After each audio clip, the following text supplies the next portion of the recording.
The sand wouldn't hold them. That was the first thing they understood, before the bullets, before the screams, before any of it began. The volcanic ash on the beach of Iwo Jima swallowed their boots up to the knee, and a man trying to run sank instead. A man trying to dig a foxhole watched it fill itself back in. The Marines of the fourth wave had been told the beach would be soft. No one had said it would be alive.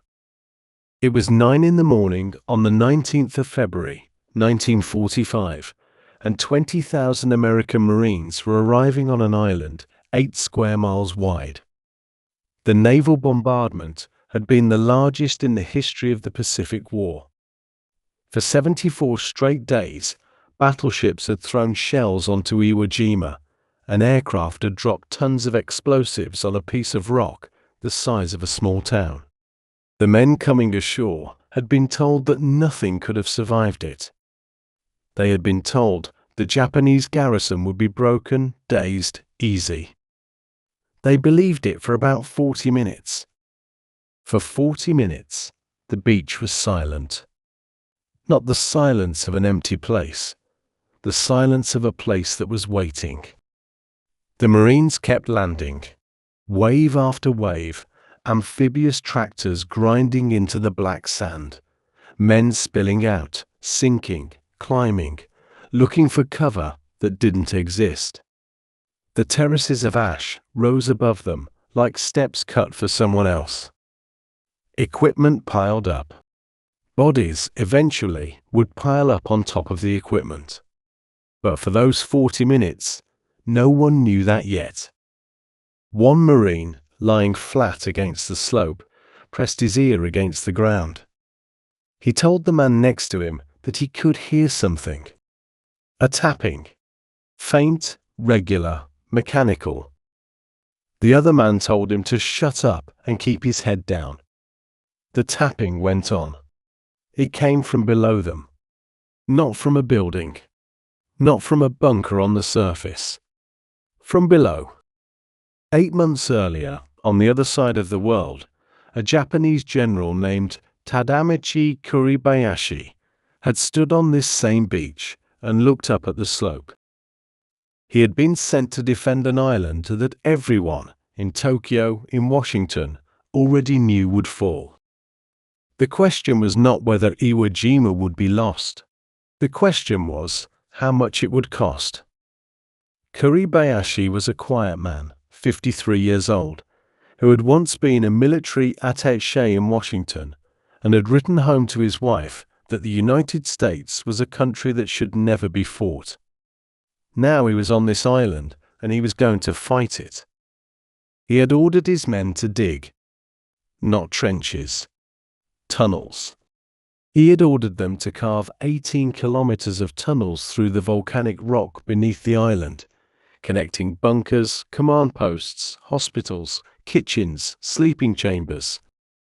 He had ordered them to dig down, and then to dig sideways, and then to dig down again. He had told them plainly that none of them would leave the island alive. He had told them that the longer they made the Americans pay for each meter of ground, the longer Japan would have to prepare for what came next. He had told them not to scream when they died. He had told them not to charge. The banzai charge, he wrote in his orders, was forbidden. A dead soldier killed no one. So when the first wave of Marines reached the beach that morning, the Japanese did not fire. Kuribayashi, watching from inside Mount Suribachi at the southern tip of the island, watched the Americans land and waited. He waited until the beach was full. He waited until the second wave had piled in behind the first. He waited until the men were trapped between the ocean behind them and the slope ahead of them, sinking into the sand with nowhere to go. Then, at exactly the right moment, he gave the order. The first artillery round hit the beach at 9:43 in the morning. It came down somewhere near the waterline, and a cluster of Marines simply ceased to exist. The second round followed 3 seconds later. Then the machine guns opened up, from positions the Americans had not seen, could not see, would not see for days, because the positions were not on the surface. They were inside the rock, firing through slits the width of a man's hand. The fourth wave was just landing when this began. Among them was a young Marine named Ira Hayes, 22 years old, from the Pima Reservation in Arizona. He had grown up speaking a language that almost no one in his unit could pronounce. He had volunteered. He was quiet, even by the standards of the Marines, who valued quiet. He came off the landing craft and went down into the sand and stayed there, and for a long time after, he did not remember what he did with the rest of that day. What he would remember for the 10 years he had left to live, was something else. Lying on the slope that night, after the first day was over, after he had survived in a way that some part of him would never forgive, he heard a sound. It came from beneath him. It was a voice. A man's voice, singing softly. A melody he did not know, in a language he did not speak. It went on for a long time. Then it stopped. Then, after a while, it began again. He turned to the Marine beside him and asked if he heard it too. The Marine was asleep. Or dead. Hayes did not check. He listened to the singing alone, in the dark, with the volcanic rock warm beneath his back, and he understood, without being able to put it into words, that the island was not empty. That something was alive underneath him. That it had been alive the whole time. Tokyo, June 1944. 8 months before the beach. A man sat at a desk in a small house in the Higashinakano district, holding a pen above paper that he had not yet begun to write on. The room was cold for June. The window looked out at a wall. On the desk, beside the paper, was a photograph of 3 children, 2 boys and a girl, and a teacup that had gone cold an hour earlier. His name was Tadamichi Kuribayashi. He was a lieutenant general in the Imperial Japanese Army, and he had been told 3 days before that he was being given command of an island called Iwo Jima. He had not yet told his wife. He was trying that morning to write the letter that would tell her. He had been trying for some time. The pen did not move. Outside, somewhere beyond the wall, a vendor was calling out the price of something. A bicycle bell rang. A woman laughed. The ordinary sounds of a city that had not yet been bombed properly, that still believed, in some deep and unspoken way, that the war would not arrive at its windows. Kuribayashi knew otherwise. He had known for 2 years, but he was not writing about that. He began the letter the way he always began them. To my wife. Then he stopped again. What he wanted to say was simple. He wanted to say that he loved her. He wanted to say that he was being sent somewhere from which he would not return. He wanted to say that he was sorry. He could not say any of these things. A general did not write such letters. A husband, perhaps, but not a general. So he wrote, instead, about the weather. He wrote that the rains were late this year, and that he hoped the persimmon tree in the small garden behind the house would survive another season. He wrote that he was eating well. This was a lie. He had not been hungry in weeks. He wrote that his health was good. This was also a lie. He had a chronic condition in his stomach that his doctors had told him would eventually kill him if the war did not. He had decided, some time ago, that the war would. He wrote about the children. Tarō, the youngest, who was 9 years old. Tarō had asked, the last time Kuribayashi was home, whether his father was a hero. Kuribayashi had not answered. He had pretended not to hear. He wrote in the letter that he hoped Tarō was studying his characters and not spending too much time playing in the street. He wrote that he hoped his daughter, Yoko, was helping her mother. He wrote that he hoped his older son, Taro's brother, was preparing himself for the difficulties that lay ahead. He did not specify which difficulties. He did not mention Iwo Jima. He did not mention that he had spent the previous evening, alone, looking at maps of an island that almost no one in Japan had ever heard of. He did not mention that the map showed an 8-square-mile piece of volcanic rock in the middle of the Pacific, and that this island, this nothing, had been chosen as the place where he would die. He did not mention that he had calculated, already, how many of his men would die with him. The number was 21,000. He had not been wrong by very much.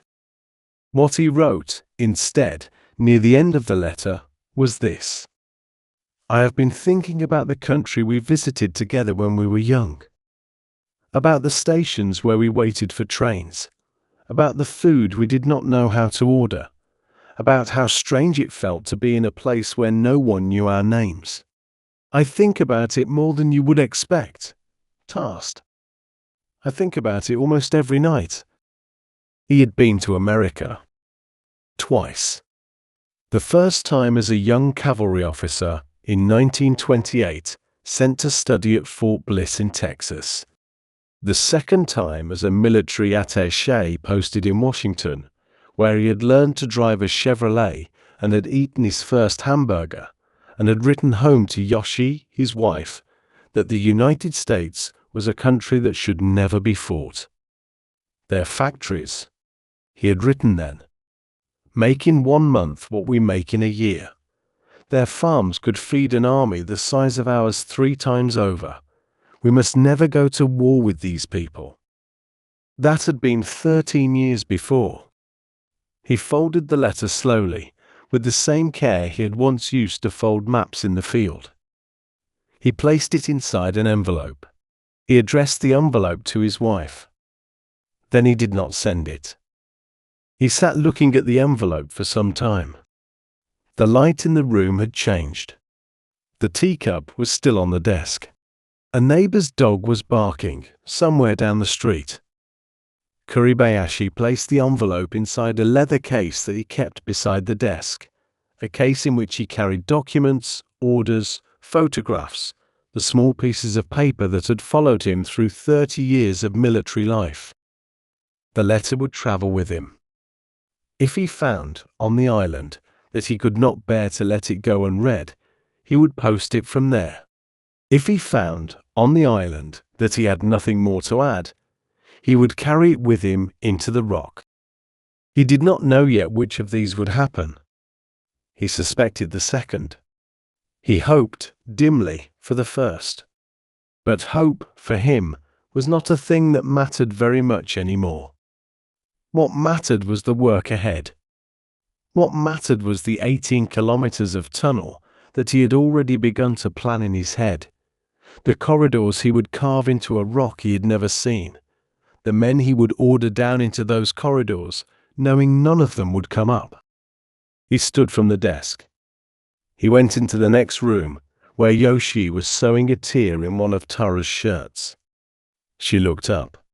He did not say what he had come to say. Instead, he asked her if she remembered the name of the small restaurant in Washington, where they had once eaten together, near a park, with a window that looked out at a row of cherry trees. She thought about it. She said she could not remember the name, but she remembered the trees. He nodded. He sat down opposite her and watched her work the needle through the small shirt. The room was quiet. The afternoon went on. Outside, somewhere beyond the wall, a vendor was still calling out the price of something. The persimmon tree, in the garden, did not yet know what year was coming. The first man to put a pickaxe into the rock of Iwo Jima did not know what he was beginning. It was June 1944. The island was already hot. The volcanic stone, when struck, gave back a sound that did not echo. It was absorbed, swallowed, returned only as the dull complaint of basalt that had not been disturbed for a very long time. The man swung again. Beside him, 100 other men swung. The work would continue, in shifts, without pause, for 240 days. Kuribayashi had given the order in the second week of his command. He had walked the island first, alone, for 3 days.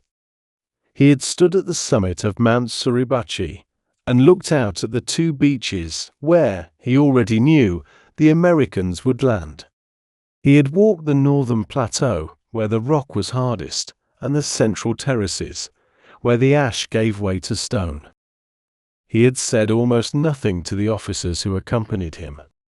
When he returned to his temporary headquarters on the 3rd evening, he sat down with a piece of paper and drew, by hand, the first sketch of what would become the deepest defensive system the Pacific War ever produced. 18 kilometers of tunnels. Bunkers connected to bunkers. Command posts buried 15 meters beneath the surface. Hospitals carved into the rock, with operating tables that would never see proper light. Sleeping chambers for 200 men. Kitchens. Latrines. Storage rooms for ammunition that, once placed, would not be moved again, because there was nowhere else to move it to. An entire underground city, designed for men who would never leave it. The work began with picks, because there were not enough drills. When the drills arrived, they broke against the rock more often than they cut it. The men learned to read the basalt, to find the seams where it would yield, to avoid the veins where it would shatter back at them. They worked in 8-hour shifts, 3 shifts a day, in temperatures that climbed past 40 degrees inside the deeper chambers. The volcanic activity beneath the island warmed the rock from below. The men sweated through the uniforms, then sweated through the second uniform, then worked without uniforms at all. Some of them collapsed. The collapsed men were carried out, and the work continued. Water was the first problem. Iwo Jima had no fresh water. None. Every drop the garrison drank had to be shipped in from the home islands or collected from rain, and the rain on Iwo Jima was unreliable. Kuribayashi rationed the water before the tunnels were even half complete. Each man received a single canteen per day. One canteen, in heat that rose past 40 degrees, while breaking rock with a pickaxe. The men worked anyway. They had been told what they were preparing for. They had been told they would not leave. Most of them, by the time the tunnels were finished, had stopped writing letters home. The second problem was the sulfur. The name of the island, in Japanese, meant Sulphur Island, and the name was not decorative. Volcanic gases rose through cracks in the rock, filling the deeper tunnels with fumes that burned the eyes and corroded the lungs. The men learned to recognize the chambers where the air was worst. They marked them. They avoided sleeping in them. But there were not enough chambers to be selective. Some men slept in the gas and woke coughing blood and went back to work. Above all of this, the order from Kuribayashi was constant, repeated almost daily in the bulletins distributed to his officers. No banzai charges. No suicide attacks. No. Each soldier must kill 10 Americans before he himself dies. This was a doctrine the Imperial Japanese Army had never embraced before. The Army's tradition, since the early years of the war, had been the opposite: the glorious charge, the willing death, the wave of bodies thrown at the enemy line in the name of the Emperor. Kuribayashi forbade it. A dead man, he wrote, killed no one. A man who lived even one more day killed 10. His officers resisted. Some of them, schooled in the older tradition, considered his orders dishonorable. One of them, a colonel, wrote a private letter to a friend in Tokyo describing Kuribayashi as a coward. The letter was intercepted. Kuribayashi read it himself. He did not punish the colonel. He simply continued giving the orders. He had decided, long before arriving on the island, that the men beneath his command would die, but they would die slowly, expensively, in a way that mattered. Honor was a question for after the war, if there was an after. By December of 1944, half the tunnels were finished. By January, 3/4. The men were no longer the men who had arrived in June. They had grown thin. Their hands had become unfamiliar to them, calloused into a different shape, a shape that was good for holding picks and bad for holding pens. Many of them had lost teeth from the poor diet and the gas. They no longer asked among themselves when the Americans would come. They asked, instead, where the Americans would come. The two beaches, they were told. The southern beaches. Below Suribachi. Above the tunnels, on the surface, the island looked almost ordinary. A few buildings. A few gun positions, deliberately exposed. American reconnaissance flights came over weekly, photographing the surface, mapping the surface, charting the surface. The photographs went back to Pearl Harbor, where intelligence officers studied them and concluded that Iwo Jima was a moderately defended island that would fall in 5 days. The estimate was based on what they could see. What they could see was almost nothing. And then, on the morning of the 5th of February, 1945, 2 weeks before the landing, a Marine sergeant named Daniel Vors was lying on the deck of a destroyer offshore, on a forward observation watch. He had been told to listen for unusual sounds. He had not been told what unusual would be. The sea was quiet that morning. The bombardment had paused. Vors pressed his cheek against the cold metal of the deck, and from somewhere, from the island, 3,000 meters away, he heard a sound. A faint, regular tapping, carried by the water, carried by the rock beneath the water, picks against basalt. The sound of men still digging. He reported it to his lieutenant. The lieutenant told him he was hearing the engines of his own ship. Vors said no, sir. The engines were a different sound. This was something else. The lieutenant told him to stop wasting his report. Vors stopped wasting it. He went back to his bunk that night and lay awake for a long time. He had heard something. He was certain. He just did not know yet what it meant.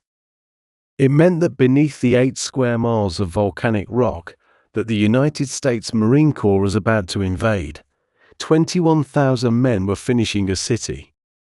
A city no one above the surface had been allowed to see. A city the Americans would enter, room by room, over the next 36 days. A city from which almost no one would walk out alive. Not the Japanese. Not, in some quiet way, the Americans either. The picks went on swinging. The rock went on yielding. And the sound, faint but unmistakable, travelled outward through the seabed, surfacing now and then under the cheek of a Marine who was paying attention. Most of them were not. But a few were. And those few would remember later that they had heard the island long before they had seen it. Before he was a Marine, before the beach, before the photograph that would follow him into every room he ever entered, Ira Hayes was a boy who did not speak unless asked. He had been born on the Gila River Indian community in Arizona in the second week of January 1923. His people were Akimel Oadum, the river people, though by the time Ira was born, the river that gave them their name had been drained dry by upstream farmers, and the cottonwoods along its banks were already dying. The land that had once fed his great-grandfather was sand.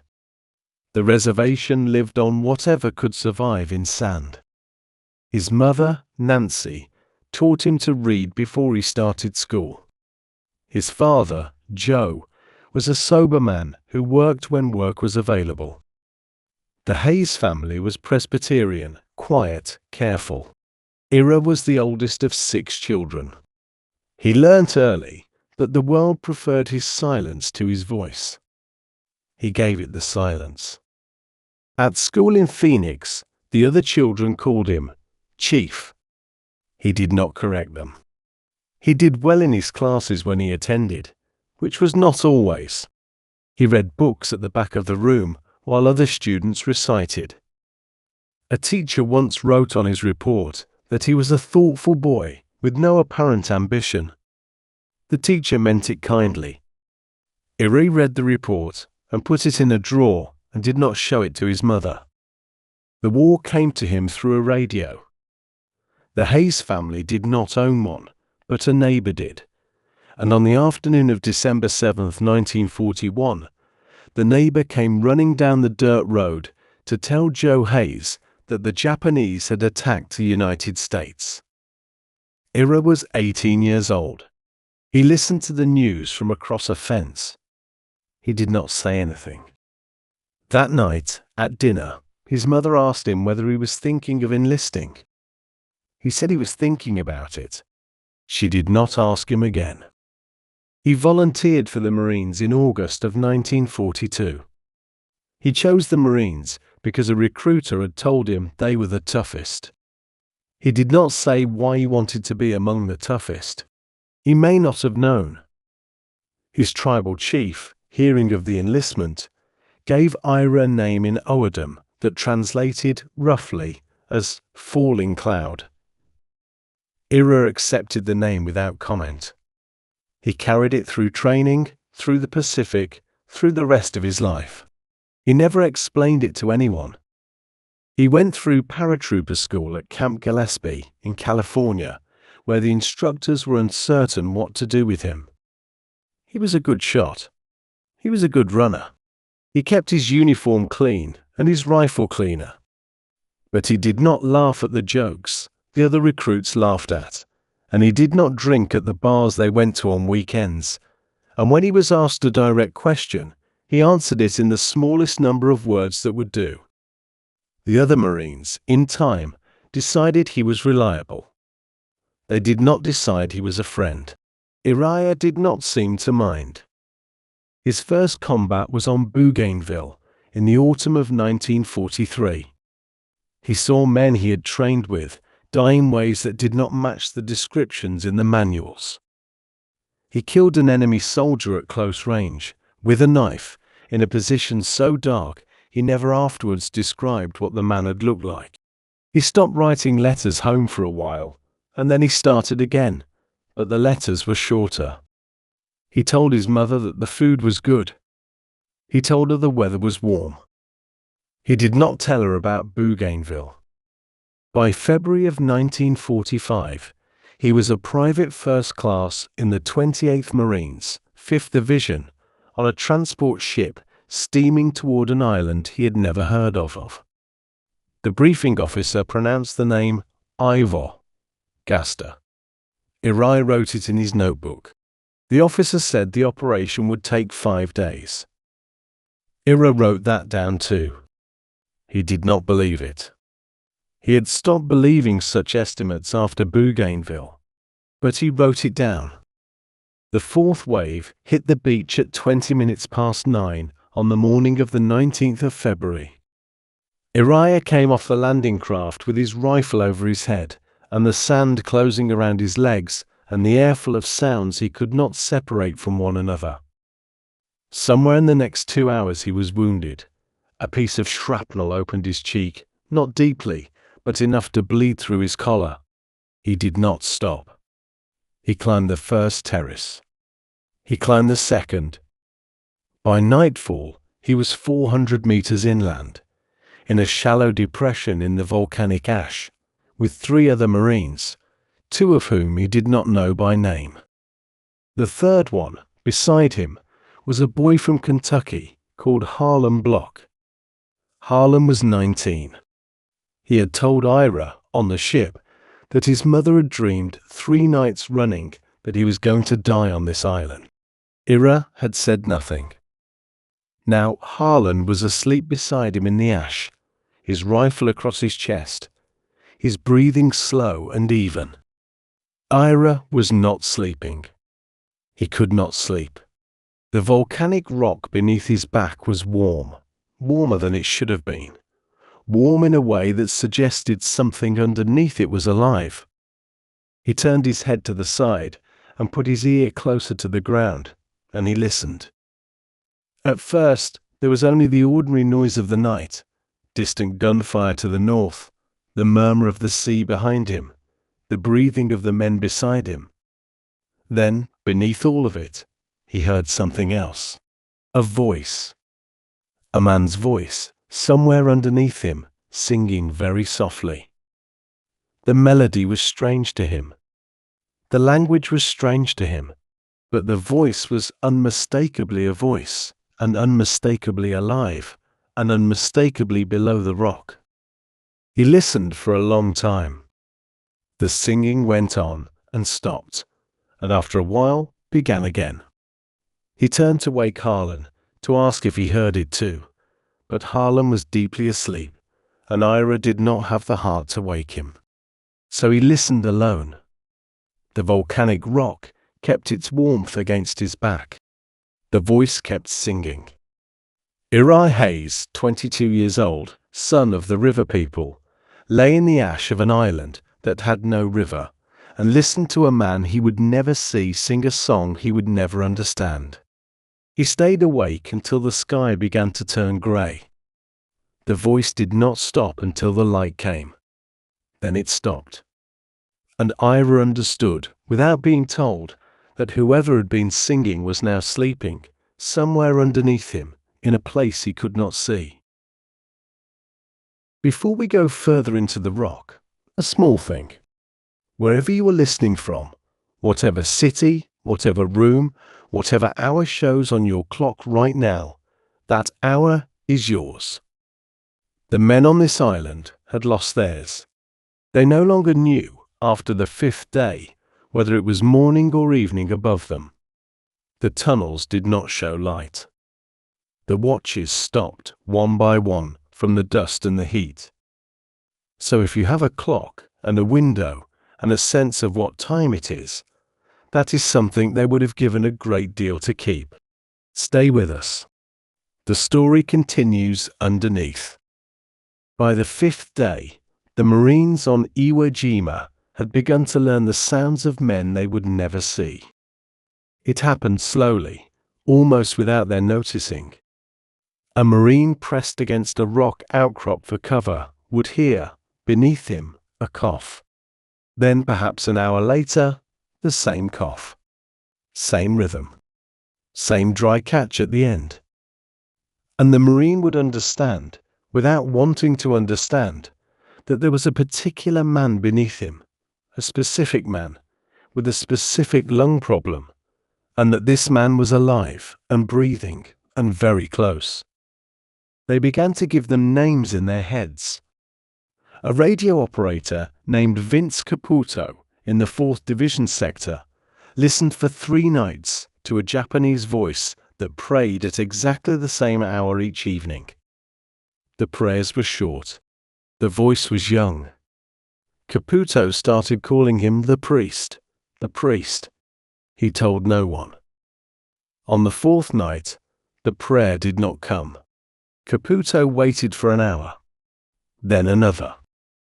The man did not pray again.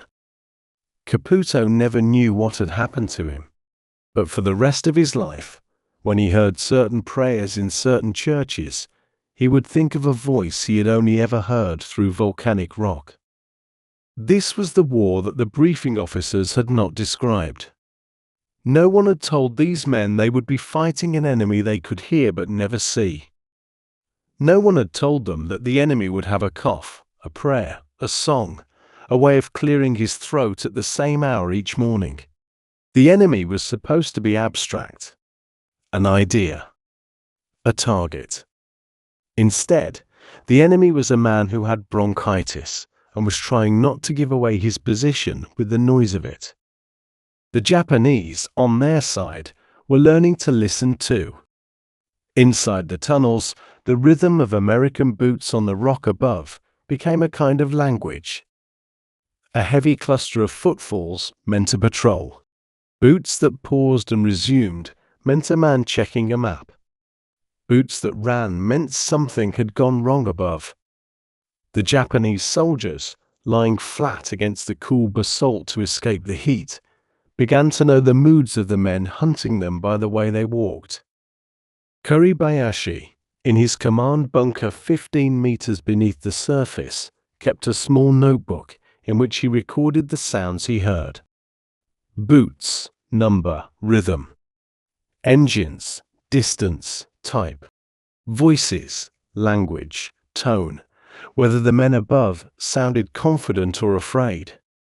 He believed, by the 5th day, that he could estimate the size of an American patrol within 10 men by sound alone. He was almost always right. His staff officers found the notebook unsettling. One of them, decades later, would describe it as the work of a man who was trying to hold an entire battle inside his own ears. And then, on the 6th day, came the first cave. A marine demolition team had located an entrance on the eastern slope of the central plateau, a slit in the rock, the width of a man's shoulders, with smoke staining the basalt above it. They placed satchel charges. They lit the fuses. They withdrew to a safe distance. The explosion was muffled. The rock absorbed it, the way the rock absorbed everything. But for a moment, just before the charges detonated, several of the Marines heard something from inside the cave. A voice. Not screaming. Not pleading. Singing. The same melody. The same language. None of them spoke. A song that, somewhere on the southern slope of the island, Ira Hayes had also heard 4 nights earlier, lying on his back in the ash. Whether it was the same man, no one would ever know. The cave was sealed. The singing stopped. The Marines moved on to the next entrance, and the next, and the next. That night, on the southern beach, Hayes lay awake again. He listened for the voice. He listened for a long time. The voice did not come. He told himself it meant the man had moved deeper into the tunnels. Somewhere the sound could no longer reach the surface. He told himself this several times. He did not quite believe it. He turned onto his side and pressed his ear against the warm rock and waited for a song that did not arrive. Mount Suribachi was not tall. 170 meters, no more, the height of a small office building. But it was the only height on the island, and from its summit a man could see every meter of beach where the Americans had landed, every road they had cut, every supply dump they had stacked against the volcanic ash. Whoever held Suribachi held the eyes of Iwo Jima. By the 7th day, the Marines understood this completely. They had understood it from the first morning. But on the 7th day, they began to climb. Inside the mountain were 1,600 Japanese soldiers. They had been there since June. The tunnels through Suribachi were the oldest on the island, the most carefully cut, the deepest. Some of them ran the full vertical height of the mountain. A man could enter at sea level and emerge, hours later, near the summit, without ever seeing the sun. The garrison commander, a colonel named Kanehiko Atsuchi, had received his orders directly from Kuribayashi. Hold for as long as possible. Do not waste your men in charges. When the position becomes untenable, withdraw into the rock. The Americans began with the slopes. Small teams of Marines, moving in pairs, working their way upward across terrain that gave them no cover. The Japanese fired from positions invisible from above, slits cut into the rock, angled downward, almost impossible to locate even when they were firing. The Marines learned to spot them by the dust kicked up at the muzzle, then by the sound, then by the bodies of the men who had been spotted before. 3 companies attempted the lower slopes on the first day of the climb. By nightfall, 2 of them had been pulled back. The third had reached 40 meters of elevation. The cost, in those 40 meters, was 68 Marines. On the northern side of the island, 8 kilometers away, Kuribayashi listened. His command bunker had a field telephone connected, by buried cable, to Suribachi. The reports came in twice a day. They were brief, factual, written in a code Kuribayashi had personally devised. The 7th-day report told him that Atsushi had lost 40 men. The 8th-day report told him Atsushi had lost 110. The 9th-day report did not arrive at the usual hour. When it came 4 hours late, it told him that the cable had been cut by an American shell, and that the runner who carried the message had been hit twice on the way north. Kuribayashi read the report. He folded it. He placed it in the leather case beside his desk, the same case that still carried, undelivered, the letter to his wife. Then he opened the small notebook in which he recorded the sounds of the battle. Under the entry for that morning, he wrote a single line, in characters so small his staff officers had to lean close to read them. Suribachi will fall first. Then the rest of us. Scam. He underlined neither sentence. He did not need to. The siege of the mountain went on for 4 days. The Marines climbed. They were thrown back. They climbed again. Demolition teams worked their way up cave by cave, sealing entrances with satchel charges, drowning others in flame from portable tanks of jellied gasoline. The Japanese inside the mountain heard the explosions move closer day by day. They heard the screams of the men in the caves nearest the surface. They heard the silences that followed. Atsushi sent a final message to Kuribayashi on the morning of the 10th day. It read, in full, "We have done what we could. The mountain is no longer ours." The cable was cut for the last time an hour later. By the evening of the 11th day, the upper slopes of Suribachi were quiet. Not silent. There was still firing, still small pockets of Japanese soldiers in the cracks and folds of the summit rock. But the organized resistance had ended. A young Marine named Boots Thomas, who would die 3 weeks later in the northern fighting, looked up at the mountain that night from a foxhole on the southern beach. He turned to the man beside him, a corporal from Iowa, and said something the corporal would remember for the rest of his life. He said, "That thing is leaning." Aster. The corporal looked. The mountain was not leaning. The mountain was exactly where it had always been. But Thomas was not wrong, in the way that men are sometimes not wrong about things that cannot be measured. Suribachi had been, for 11 days, the center of gravity of the entire battle. Every Marine on the island had felt it pulling at him. Every Japanese soldier had measured his hours by it. And now, with the upper slopes falling silent, the weight of the island was beginning to shift. Northward. Toward the plateau. Toward the place where Kuribayashi waited, with 18,000 men still alive beneath the rock. Thomas was the first to feel it. He would not be the last. By the 12th morning, the Marines on the southern beach were already being told to prepare for a movement to the north. The map in the operations tent had been updated overnight. Suribachi marked for the first time in blue. The northern two-thirds of the island remained in red.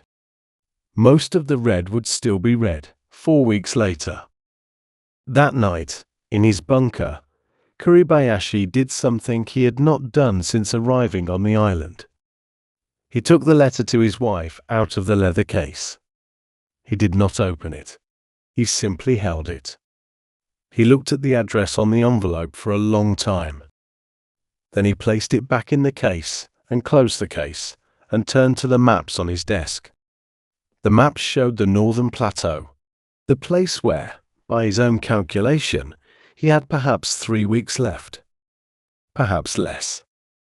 Above him, on the southern beach, a Marine pressed his ear against the volcanic rock and listened for a song that had not come back. The rock was warm. The rock was always warm. But the singing, wherever the man had gone, was now somewhere too deep to be heard. The first flag was small. Almost no one remembers it.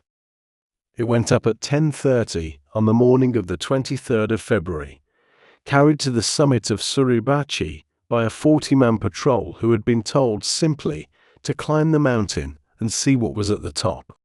The patrol had expected a fight. They had not had one. The Japanese remaining at the summit had withdrawn into the deeper tunnels overnight, and the upper slopes, when the Marines reached them, were almost empty. Empty in the way places are empty after something has just left them. The flag they brought was a regimental color, 54 inches by 28, taken from a transport ship in the harbor that morning. They tied it to a length of Japanese pipe they found at the summit, a piece of irrigation pipe probably, from one of the abandoned positions. They raised it just before 10:30. A Marine photographer named Lou Lowry took a picture of it going up. The picture was good. It showed 5 Marines, the wind catching the cloth, the curve of the summit falling away behind them. Lowry sent the film to be developed and went back down the mountain. On the beach below, the Marines who saw the flag began to cheer. The cheer spread. Within minutes, every Marine on the southern half of Iwo Jima had turned towards Suribachi, and the sound of 20,000 men cheering at once rolled across the volcanic ash and reached the warships in the harbor, and the warships began sounding their horns. A general standing on the beach turned to his aide and said that the flag had just become the most valuable piece of cloth in the Pacific. He meant the small one, the one that was already on the summit. The general was a man named James Forrestal, the Secretary of the Navy.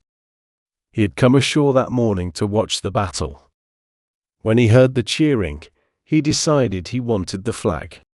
He wanted to keep it. He said so to the colonel beside him. The colonel passed the request up the mountain. An order came back down. Replace the small flag with a larger one, and bring the small flag to the secretary. This is the part of the story that almost no one tells. The famous photograph, the one that hangs in classrooms, the one that became a postage stamp, the one that became a monument in bronze across the river from Washington, is not the photograph of the flag raising. It is the photograph of the replacement. A second flag, larger, brought up the mountain a few hours later by a different group of Marines, raised on a longer pole, photographed by a different photographer. At the moment the new flag went up and the old one came down. The most reproduced image of the Second World War is, in a quiet sense, an administrative photograph. It is the photograph of a souvenir being collected. Among the second group of Marines was a Pima Indian named Ira Hayes. He had been ordered up the mountain that afternoon as part of a routine wire-laying detail. The flag raising was not his mission. He was carrying a coil of telephone wire and a pair of pliers. When the order came to raise the second flag, he was simply the closest available man. He stepped forward. He took hold of the lower end of the pole near the base, where his hands would be hidden by the bodies of the 4 men in front of him. He pushed. The flag went up. A marine photographer named Joe Rosenthal, kneeling in the volcanic ash 20 feet away, raised his camera at the last moment and pressed the shutter. He did not know, at the moment he pressed it, whether the picture had captured anything. The light was poor. He had been turning his head to look at something else when the flag began to rise. He took the picture as a guess. Then he took 2 more, posed, with the Marines smiling at the camera. He thought the posed photographs were the better ones. He sent the film to Guam to be developed. The picture he had taken as a guess reached the front pages of every major American newspaper within 72 hours. By the end of the week, it had been reproduced more times than any single photograph in history. Roosevelt looked at it in the Oval Office and immediately ordered that the men in the picture be brought home, alive, for a tour of Bond rallies. 3 of them were already dead by the time the order arrived. 3 of them were still alive. One of the 3 was Ira Hayes. He did not know, on the afternoon of the 23rd, that any of this had happened. He went back down the mountain when his work was done. He returned to his unit. He picked up his rifle. He went north, into the plateau, where the next 4 weeks of fighting waited. He did not see the photograph for almost a month. When he finally did, in a newspaper clipping mailed to him by his mother, he stared at it for a long time. He recognized himself by the angle of his elbow. He folded the clipping carefully and put it in his pack. He did not show it to anyone in his unit. Underneath the rock, deep in the tunnels of the northern plateau, the Japanese heard the cheering on the beach that afternoon. They did not know what it was for. A young soldier in one of Kuribayashi's communication bunkers asked his sergeant whether the cheering meant the Americans had won. The sergeant told him that the Americans had taken the mountain. That was all. The young soldier nodded and went back to his post and did not say anything else. But he understood, in the way that everyone in those tunnels was beginning to understand, that the cheering was for something larger than the mountain. It was for the beginning of something. And whatever was beginning was not for them. He wrote at night. The bunker was quiet then, quieter anyway, and the staff officers were asleep in the adjacent chambers, and the kerosene lamp on his desk threw a small yellow circle that did not reach the corners of the room. Kuribayashi wrote 3 letters in the last week of February. He wrote them slowly. The paper was rough. The ink came from a bottle that he had been rationing since January, and which was now nearly empty. The first letter was to Yoshii. He told her, this time, that he had been thinking about the children. He asked her to make sure that Tarō, when the war was over, did not grow up to hate the Americans. He wrote that hate was a heavy thing for a child to carry, and that he did not want his son to carry it. He wrote that the Americans were not, as the newspapers had been saying, demons. They were men. Some were brave. Some were afraid. Most were both, in different hours of the same day. He did not send the letter. He placed it in the leather case with the others. The case was heavier now than when he had arrived on the island. 8 letters. Then 9. Then 10. He had stopped trying to count. The second letter was to his older son. It was shorter. He wrote that a man should learn one thing at a time, and that the thing his son should learn first, before anything else, was how to listen to his mother. Not obey. Listen. Cast. He underlined the word. It was the only word in any of the letters that he ever underlined. The third letter he never finished. It began, to my daughter, and stopped after 4 sentences. What he had meant to write to Yoko, he could not afterwards reconstruct. He left the page on his desk for 2 days, hoping the next words would come back to him. They did not. On the 3rd day, he folded the page and placed it, unfinished, in the case with the others. Above his bunker, the Marines walked. The walking had become, for Kuribayashi, the rhythm of his hours. He could no longer write at all when the boots were directly overhead, not because of fear, but because the sound was too specific, too close, and it pulled his attention upward through the rock, toward men he could almost see in his mind.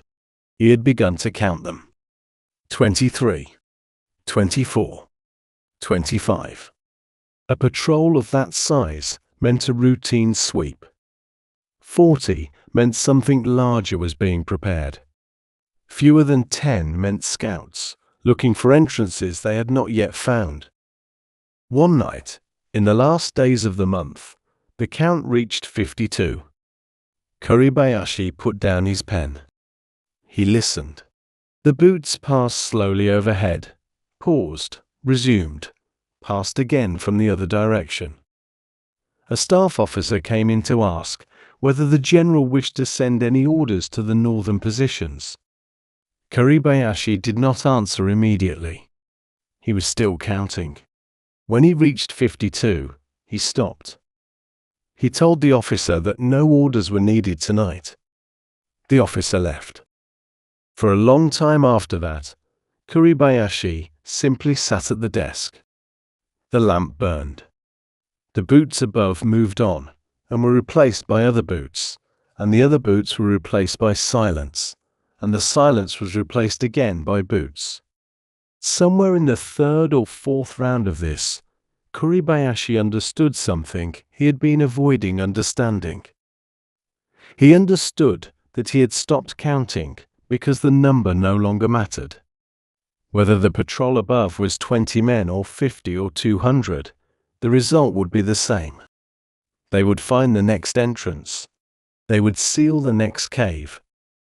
The men inside would die slowly or quickly, but they would die. He picked up the pen again.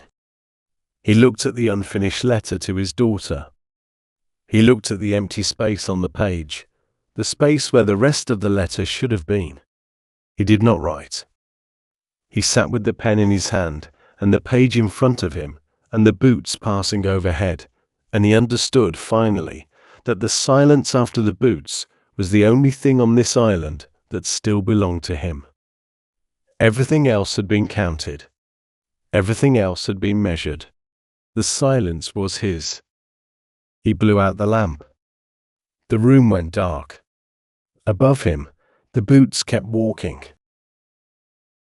The northern plateau had a name the Marines gave it themselves. They called it the Meat Grinder.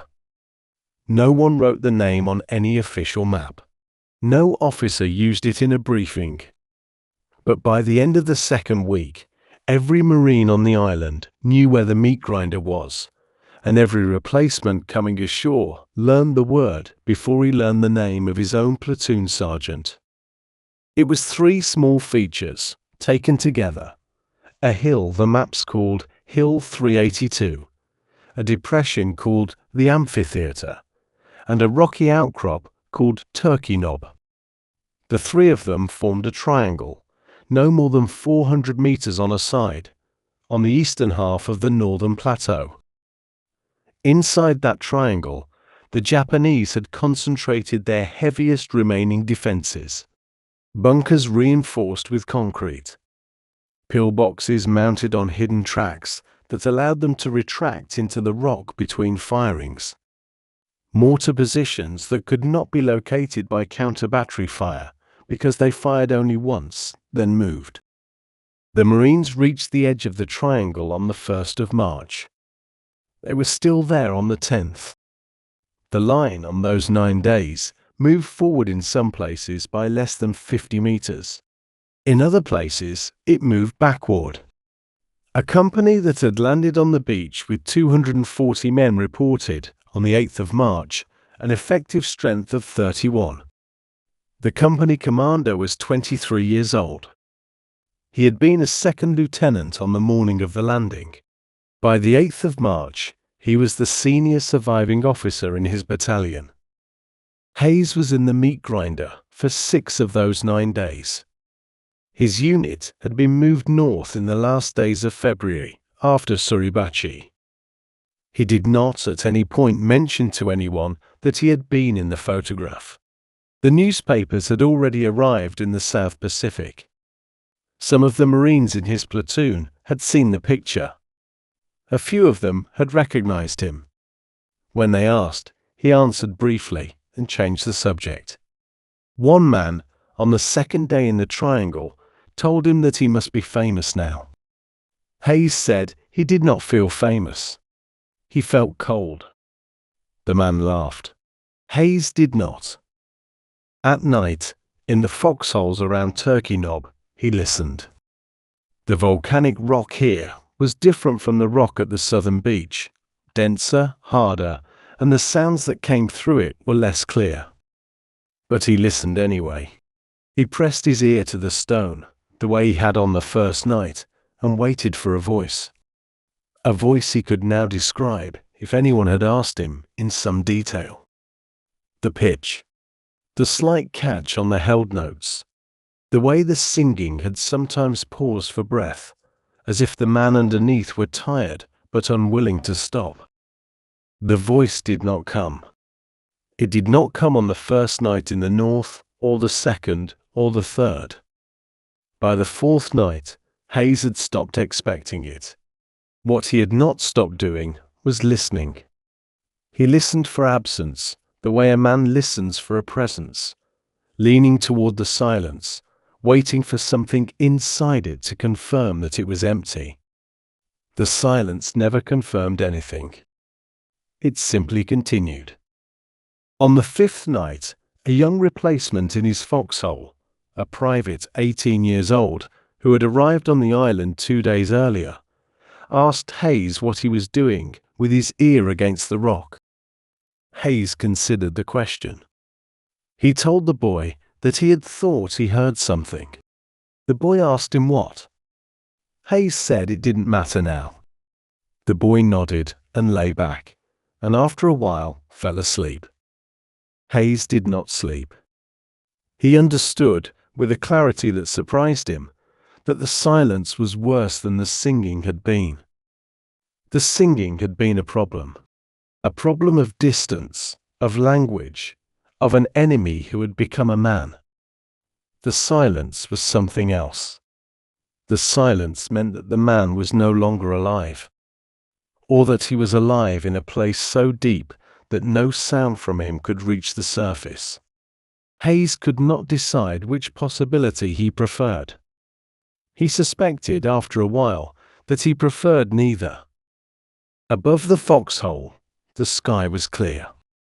A few stars were visible between the smoke from the artillery.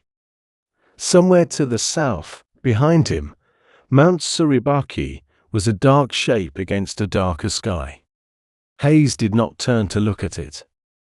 He had not looked at it since the day the second flag went up. He did not know yet that he would spend the rest of his life looking at photographs of it. He did not know yet that the silence under the rock would in some way follow him home. He only knew, on the 5th night in the meat grinder, that something had stopped, and that nothing was coming to take its place. He pressed his ear to the rock one more time. He waited. Nothing came. Nothing had been coming for a while now. But he listened anyway, until the sky began to turn grey, the way he had listened on the first night, hoping for a song he was no longer sure had ever been real. By the middle of March, the numbers were the only thing that still surprised anyone. The American command had not expected this. No one had. The original estimates had given the operation 5 days.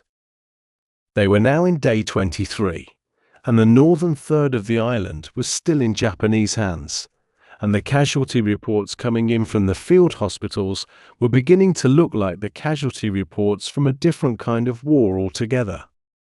6,000 Marines killed, 19,000 wounded. A higher proportion of officers dead than at any battle in American history, before or since. Companies reduced to a quarter of their landing strength. Battalions reduced to companies. Regiments operating with the manpower of battalions.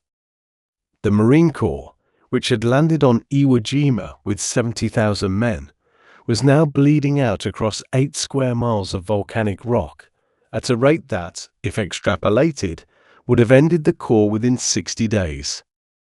Beneath them, the situation was worse. Kuribayashi had begun the battle with 21,000 men. By the morning of the 17th of March, he had perhaps 1,500 left alive. Most were wounded. Many were starving. The water ration by then had been cut to a single mouthful per day. The deeper tunnels were full of bodies that could not be moved, and the men who still lived had learned to navigate around them in the dark. The radio was the last thing. For weeks, Kuribayashi had transmitted brief reports to Tokyo on a small field set in his command bunker. The reports were factual, careful, free of rhetoric. Tokyo had answered, at first with encouragement, then with silence. Then, after a while, with nothing at all. The frequency Kuribayashi had been using stopped responding on the 14th of March. He continued transmitting on it for 3 more days, in case someone was listening who could not answer. No one was. On the morning of the 17th, he sat alone in front of the set. The bunker was almost empty. Most of his staff had been moved to forward positions in the previous nights, to die where they could still be useful. A young radio operator remained, a private, perhaps 19 years old, whose name Kuribayashi had not learned and would not now learn. The boy was watching him. Kuribayashi turned the dial slowly across the frequencies he had once known how to reach. Static. Static. A voice, briefly, in a language that was not Japanese. More static. He stopped. He held his hand on the dial for a moment. Then he switched the set off. The hum of the receiver, which had been the background of the bunker for weeks, ceased. The silence that followed was a new silence. A silence with no expectation in it. The young radio operator looked at him and did not speak. Kuribayashi told him, quietly, that he was relieved of his duties. The boy did not understand at first. Kuribayashi repeated himself. The boy nodded and stood and walked out of the bunker. Kuribayashi remained at the desk. The leather case was beside him, as it had been for 9 months. He opened it for the last time. He looked at the letters. The letter to Yoshii, the letter to his older son, the unfinished letter to Yoko, the others. 11 in total. He counted them once, slowly. He closed the case. He did not open it again. Above him, on the surface, the Marines were preparing for what the staff officers were calling the final phase. The Japanese remaining in the northern caves would either come out or not. Most would not. Kuribayashi, alone in the bunker, looked at the wall opposite his desk and did not look away from it for a long time. The wall was rock.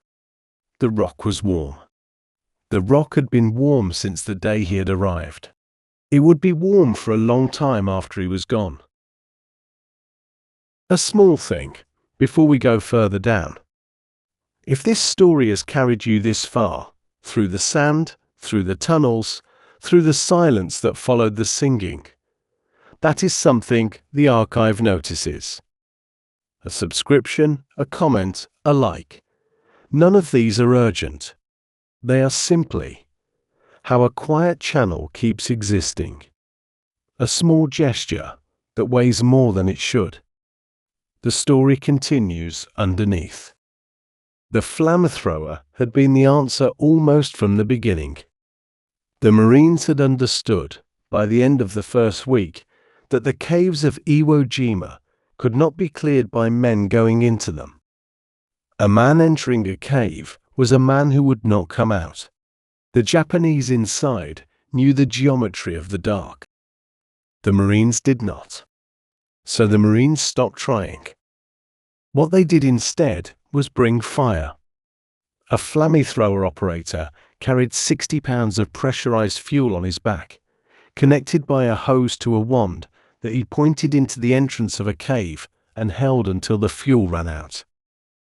The flame did not need to reach the men inside. It only needed to consume the air. What killed the men was not burning. It was the absence of anything left to breathe. The Marines who carried the flamethrowers had a life expectancy on Iwo Jima of approximately 5 minutes in active combat. The fuel tanks were a target visible from 100 meters. A single rifle round, placed correctly, would turn the operator into a column of fire that could be seen from the ships offshore. Most of them died this way. The ones who did not die went on, cave to cave, through the long days of March, doing the work that no one else could do. Hayes was on a demolition team for 2 of those days. His job was simpler. He carried satchel charges, 20 pounds of explosive in a canvas bag, which he placed at the entrance of a sealed cave once the flamethrower had finished. The charges collapsed the rock. What was inside the cave became part of the cave. The Marines moved on to the next entrance. On the second day, his team came to a cave on the eastern slope of the northern plateau. The flamethrower operator did his work. He was a small man from Indiana, whose name Hayes never asked. The fuel ran out. For perhaps 4 seconds, before the satchel charges were brought up, the entrance of the cave was quiet. And then, from inside, a sound came. Not a scream, not a cry for help. A long, low note, held for a few seconds, breaking, beginning again. A man, somewhere in the dark, was singing. Hayes stopped. The other men on the team did not notice the sound at first. The flamethrower operator was already turning to walk back to the supply point. The demolition sergeant was waving Hayes forward with the satchel. Hayes did not move. He stood at the entrance of the cave, with the canvas bag in his hand, and listened. The voice was faint. The melody was not the same as the one he had heard on the southern beach. Or perhaps it was. He could no longer be certain. Memory by then had become a thing he did not entirely trust. The sergeant called him again. Hayes walked forward. He placed the satchel where he had been trained to place it, against the inner wall of the entrance, where the explosion would do the most damage. He set the fuse. He walked back to the safe distance the team had marked with a stake. The singing was still going on when the charges detonated. It stopped exactly at the moment of the blast. The way a record stops when the needle is lifted. The team moved on to the next cave. Hayes did not speak for the rest of the morning. He did his work. He carried the satchels. He set the fuses. At the noon halt, the demolition sergeant, a man who had been on Guadalcanal and Tarawa and Saipan, and who had developed, over those campaigns, a working understanding of when to leave a man alone, sat down beside him without saying anything and offered him a cigarette. Hayes took it. He did not smoke it. He held it between his fingers for a long time, watching it burn down on its own, until the ash reached his knuckles and he dropped what was left in the volcanic dust at his feet. That night, in his foxhole, he did not press his ear to the rock. He did not need to. He understood now that the silence under the ground was not a question of whether the men were still alive. It was a question of how many were left. And the answer, every day, was fewer. In Tokyo, the cherry trees were beginning to bloom. They bloomed early that year, the second week of March, almost 2 weeks ahead of the calendar, and the people in the Higashinakano district paused on their way to work to look at them. A boy of 9 years old, named Tarō Kuribayashi, stopped on the corner of his street one morning and looked up at the white blossoms against the grey sky, and asked his mother whether the war would be over by summer. Yoshii said she did not know.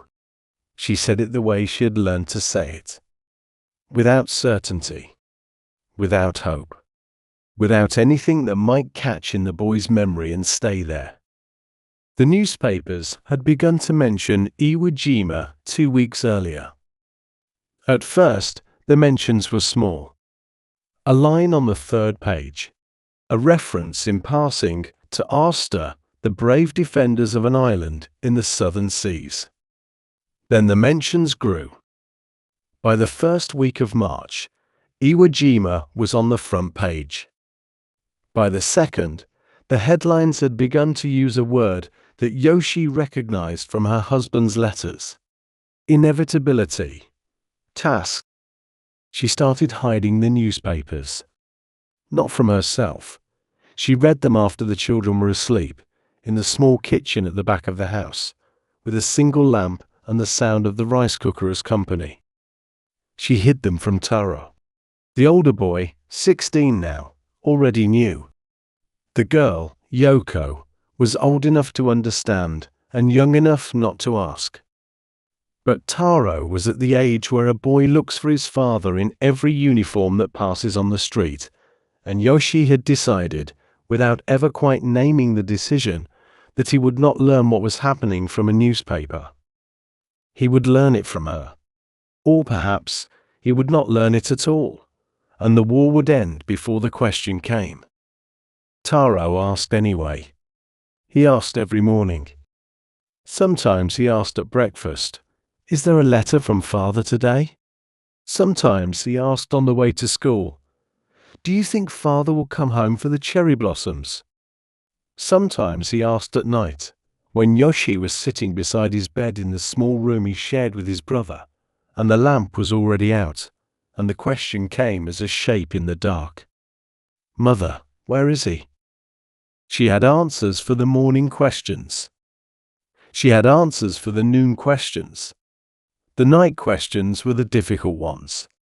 She had developed, over the months of his absence, a small vocabulary of phrases that did not quite say anything, and did not quite refuse to say anything. He is doing his duty. He thinks of you every day. When he can write, he writes. The phrases worked, most of the time. They had stopped working recently.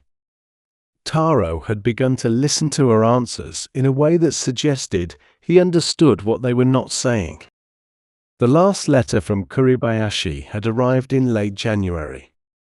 It was not one of the letters from the leather case. Those were still on the island. This was an earlier letter, written before the bombardment had begun in earnest, and it had taken almost a month to reach Tokyo through the disrupted military post. In it, he wrote about the persimmon tree in the garden. He hoped it had survived the winter. He wrote about the children, about Tarō's school, about Yoko's calligraphy, about his older son's responsibilities.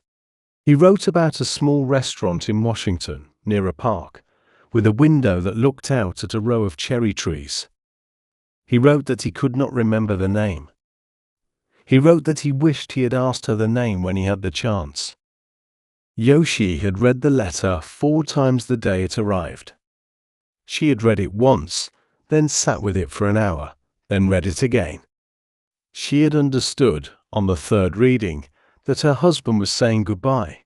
She had not been certain on the 1st.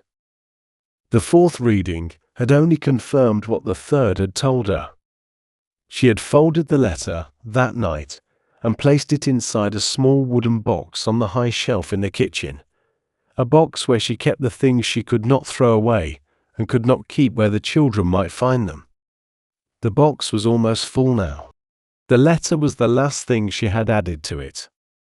On the morning the cherry trees bloomed, Tarō stood on the corner and looked up at them, and Yoshii stood beside him with her hand on his shoulder. He asked his question, would the war be over by summer? She gave her answer. They walked on together toward the school. The blossoms were white. The sky was grey. Somewhere to the south, on an island Tarō could not have found on a map, his father was sitting at a desk in a bunker 15 meters beneath the volcanic rock, looking at a wall he had been looking at for 9 months. The wall was warm. Tarō was 9 years old. The cherry trees would bloom again next year, and the year after, and the year after that, and his father would not be there for any of them. But Tarō on that morning did not know this yet. He only knew that the blossoms were beautiful, and that he wanted to show them to someone who was not there. The rock would not cool. That was the discovery the surviving Japanese had made, slowly, over the months of digging and the weeks of fighting. The discovery that the island itself was not neutral. Iwo Jima was geothermally active. Beneath the volcanic crust, somewhere in the dark layers the men with picks had never reached, magma was still moving. Slowly. Patiently. But moving. And the heat from that movement rose through the basalt and warmed the chambers where the men slept, and the chambers where the men died, and the chambers where the men were now, in the 3rd week of March, simply waiting. In the deepest tunnels, the temperature had climbed past 50 degrees Celsius. The men inside removed their uniforms. Then they removed their undershirts. Then they sat against the walls, in nothing but their loincloths, breathing slowly, trying not to move. Movement, in that heat, was a thing that cost water, and there was no water. The last canteens had been drunk 3 days earlier. The men were now drinking what they could collect, condensation on the cooler walls of the upper tunnels, dripping slowly into tin cups left out overnight. A cup, in 12 hours, might collect a single mouthful. One of them, a corporal named Akira Saki, had been in the same tunnel for 19 days. He had not seen the surface in any of those days. He had begun, by the 2nd week, to lose his sense of which direction the surface was. The tunnel he was in branched twice, then 3 times, and somewhere along the way he had lost track of which branch led upward. It did not matter. The branches that led upward had been sealed by the Americans. The branches that led further down were still open. So Saki had gone further down. He was now in a chamber that he believed was at least 20 meters beneath the surface. He could not be sure.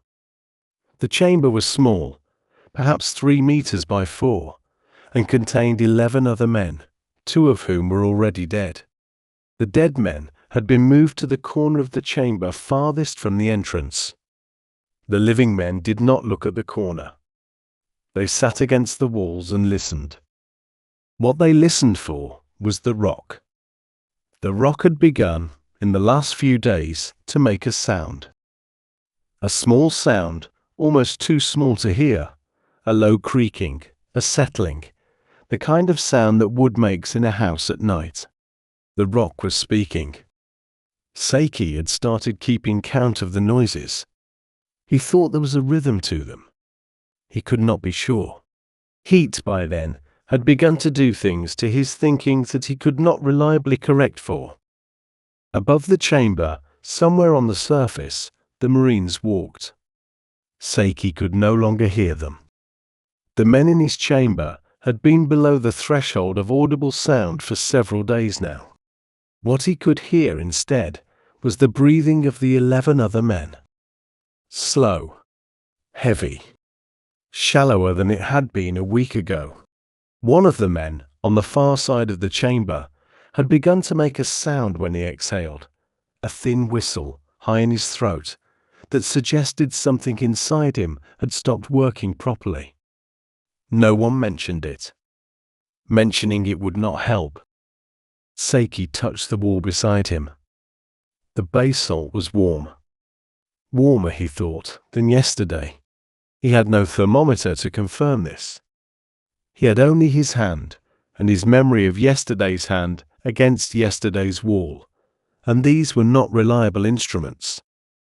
But he believed, with a certainty he could not have explained, that the rock was getting warmer, that something deep beneath them was rising, that the island, after so many months of holding still, was beginning to remember it was a volcano.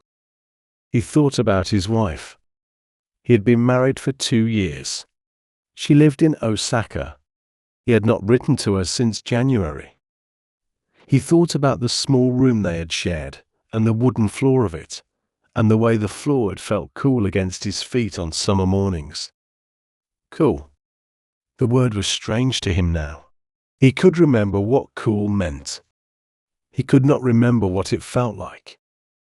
The man across the chamber, the one with the whistle in his throat, exhaled one last time. The whistle stopped halfway through. The man did not breathe in again.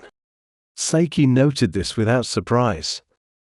3 of the others noted it without surprise. One of them looked at the body for a long moment, then closed his eyes. No one moved the dead man to the corner. The corner was full. Seiki put his hand against the wall again. Yes. Warmer. The island was alive, and the island was patient, and the island would still be here long after all of them had stopped being here. He understood, in the slow, blurred way, that men in his condition understood things, that the island had been waiting for them. Not the Americans. Not the Japanese. All of them. The island had been waiting, the way volcanoes always wait, and would go on waiting, and would outlast every name anyone had ever given it. The photograph reached Guam in the early hours of the 25th of February. It had travelled by mail plane from Iwo Jima, 18 hours in a canvas pouch, alongside several hundred other photographs taken by other photographers in other parts of the war. A young censor at the Associated Press office in Guam developed the roll at 3 in the morning. He was tired. He had been processing combat photographs for 6 hours. When he hung the wet print on the line to dry, he stood in front of it for a moment, and then he called his supervisor. The supervisor came. The supervisor stood in front of the photograph for a longer moment than the censor had. Then he picked up the telephone and called San Francisco. Within 17 hours, the photograph had been transmitted by radio facsimile to every major newspaper in the United States. By the morning of the 26th, it was on the front page of 400 newspapers. By the end of the week, it was on the cover of every major American magazine. Life. Time. Starch. The Saturday Evening Post. A Sunday school in Ohio printed it on the cover of its weekly bulletin. A radio station in Texas began signing off the air each night by describing it. Roosevelt saw it on the morning of the 26th. He was in the Oval Office, sitting behind the desk that he had occupied for 12 years. He was 63 years old, and he had less than 7 weeks to live, though he did not know this yet. He looked at the photograph for a long time. Then he gave an order. The men in the picture, he said, were to be brought home. Alive. They would tour the country. They would help raise the money for the 7th War Loan, which the Treasury had been struggling to fund through ordinary means. The photograph, Roosevelt understood, was worth more than any speech he could give. He wanted the men in it standing beside him. The order traveled. By the time it reached the Pacific Theater, 3 of the 6 men in the photograph were already dead. Harlan Block, the boy from Kentucky who had told Hayes about his mother's dreams, had been killed by a mortar round on the 1st of March. Franklin Sousley, from a tobacco farm in eastern Kentucky, was killed by a sniper on the 21st. Mike Strank, a coal miner from Pennsylvania, was killed on the same day as Block, possibly by American artillery falling short. The other 3 were still alive. One of them was Ira Hayes. The order found Hayes in the Northern Plateau on the 3rd of April. The battle on Iwo Jima had been over for 10 days, but his unit had remained on the island, mopping up the caves where Japanese soldiers were still holding out. A captain came to find him in the chow line. The captain was a man Hayes had never seen before. He had flown in that morning from Guam. He had orders. Hayes was to leave the island within 48 hours. He was being sent home. A bomb tour. The president's personal request. Hayes did not say anything for a long moment. The captain repeated himself. Hayes asked, quietly, whether he could remain with his unit. The captain told him this was not a request.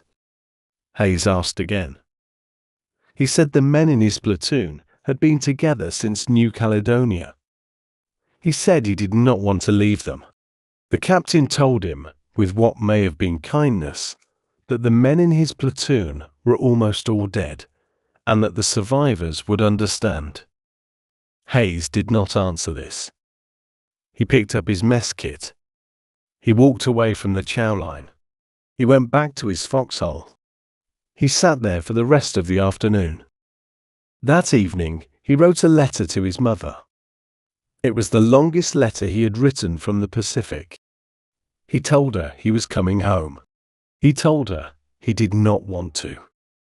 He told her there had been a photograph, and that he was in it, and that he did not understand why a photograph was making decisions about where he would be. He told her he had hoped to keep fighting. He did not tell her why. He may not have known why himself. He folded the letter. He addressed the envelope.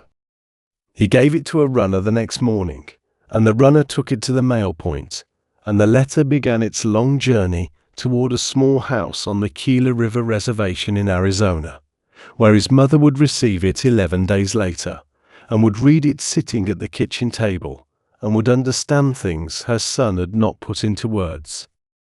On the 5th of April, Hayes boarded a transport plane bound for Guam. He looked out of the window once as the plane lifted, and saw the dark shape of Iwo Jima fall away beneath him. Mount Suribachi was visible against the sea. A small flag was flying from its summit. The flag was different from the one in the photograph. The one in the photograph had been taken down weeks ago. But the new flag was on the same pole, in the same place, and from the air it looked, to Hayes, exactly the same. He turned away from the window. He did not look at the island again. The men beside him on the plane were laughing about something. He did not hear what. The 16th of March, late in the evening.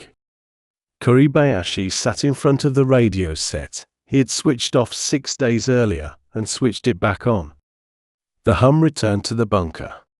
He had decided, without telling anyone, that there was one more transmission to make. He had spent the afternoon writing it. The draft was on the desk in front of him, 4 pages of small, careful characters, with several lines crossed out and rewritten. He had not written for himself. He had written for the men. The 1,500 who were left. The 21,000 who were not. He wanted the message to be one that, if it ever reached Tokyo, could be read aloud without bringing shame to any of them. He began with an apology. He apologized to the emperor for failing to defend the island. He apologized to the general staff for the loss of so many men. He apologized to the families of those men. He did not apologize to himself, because there was no one to apologize to in that direction. Then he listed, briefly, the situation on the ground. The remaining strength. The water situation. The condition of the wounded. The estimate of how many days the position could still be held. The estimate was 3. Then, in the last paragraph of the message, he did something he had not planned. He wrote a poem. 3 lines, in the classical form, the kind of poem that a man writes once in his life, and only at the end of it. The poem was about not being able to defend his country.